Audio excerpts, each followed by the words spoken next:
لا تنسوش اللايك واشتركوا في القناه وفعلوا الجرس، وشكرا لكم حبايبي جميعا. ايه رايكم بقى في السفره بتاعتنا مع الرقاق مع المكرونه ومع الفته؟ ودي سفرتنا يا جماعه ان شاء الله يوم العيد بألف هنا وصحه. عليكم حبايبي، ازيكم عاملين ايه؟ ان شاء الله تكونوا بخير في احسن صحه وحال، وكل عام وانتم طيبين. وهنعمل مع بعض النهارده وصفه حلوه من وصفات العيد. عملنا ايه؟ احنا سلقنا اللحمه سلق بس في بصل وطماطم وميه وملح وفلفل والبهارات بتاعتنا دي. هنعملها لكم بطريقه بجد جميله ولذيذه جدا. وايه، خليكم معانا في الفيديو كده. هنعمل حاجات بسيطه خفيفه كده النهارده العيد، وكل عام وانتم طيبين. ونعمل شويه رز ابيض ومال بقى كده ايه مع الفته. حاطين عليه شويه الرز لما ينشفوا خالص، ونحط لهم شويه ملح ونحط لهم الميه وفقط لا غير. على النبي بقى، شوفوا شويه الرز بتوعنا، الله اكبر، حاجه حلوه بقى ودسمه كده، عشان ايه؟ يبقوا على الفته شكلهم حلو كده. تعالوا اما نعمل الصلصه بتاعت الخل اللي احنا هنعملها بالطماطم والخل والثوم. الصلاه على النبي كده. تعالوا نشوف بقى، شوفوا بقت شكلها جميل. الثوم اهي، نروح حاطين عليها الخل.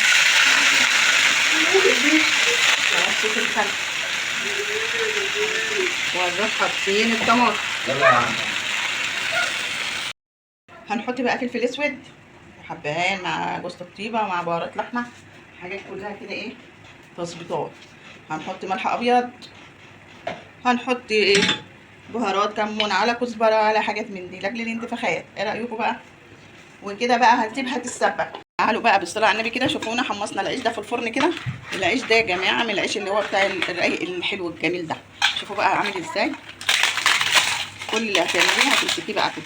من لكم فته على طريقه تيتا، وهتبقى جميله وتاكلي منها بقى ما تدفعيش. فته دي فته بتاعت البحر يا جماعه كده، ما هيش من الناحيه دي. هنعمل فته بحراويه او من منصوره، حاجات زي كده يعني. على اول تعالوا بقى بالصلاه على النبي. شوفوا هنحط بقى الصلصه دي على اللحمه بتاعتنا. ايه رايكم بقى؟ هي دي لحمه ام فته. حطوا لايك واشتراك. لازم اللحمه تاخد لها كام غلوه كده في الدمعه دي. وتعالوا بقى نعمل الفته. الفته هنعملها عباره عن ايه؟ حته زبده مع سمنه مع ايه، مع حته توم صغيره متدقه التوم كده. شايفين المنظر ده؟ هنديها تشويحه. هعمل لكم فته على طريقه تيتا، بجد عايزاكم تجربوها وان شاء الله تدعوا لي. يا دوبك ريحه التومه تطلع كده، ما تحمروهاش، وصب عليها شوربه اللحمه بتاعتها. بالصلاه على النبي نشوف الفته شوفوا الشوربه بتاعتنا شكلها عامل ازاي بقى، دسم وجمال وبتغلي. هنحط ايه بقى؟ العيش بتاعنا اللي اتحمص يدري. ركزوا معايا في الحته دي. هنحط العيش بتاعنا كله اهي. بالصلاه على النبي، صلى على النبي. خلي فتيك تغلي. دي اسمها الفته المغليه، تغلي كويس جدا. ولنا كبشتين شوربه.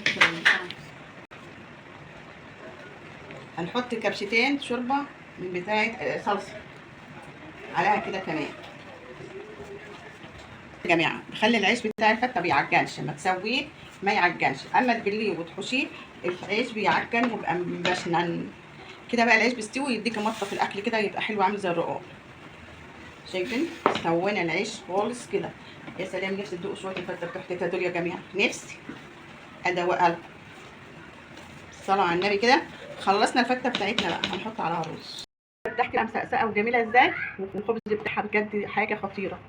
بجد جربوا الطريقه بتاعتي في الفته. وهنحط بقى العيش بتاع الرز الرز بتاعنا الجميل ده على وشها بالشكل ده كده. صينيه الرز بتاعتنا بالفته بقى، اللهم صل على النبي، حاجه تتاكل كده بألف هنا وصحه. تعالوا بقى نحط اللحمه بتاعتنا بالشكل ده، اللهم صل على النبي. دي بقى لحمه لو انت عامله عقيقه وفته تعملها بقى بالطريقه ديت، ياكل منها بقى يديك. فته العيد كله بقى يبقى ماشي يعني. وهنحطها بقى اللحمه مع الفته كده، والصلصه اللي هتفيض هنحطها في اطباق. وخلصنا على كده. بقى بالصلاه على النبي ونشوف الطبق بتاعنا، اللهم صل على النبي. صينيه اللحمه بتاعتنا مع الصلصه حاجه سافر من الاخر. يلا بقى كل عام وانتم طيبين، وعيد سعيد عليكم جميعا يا رب العالمين.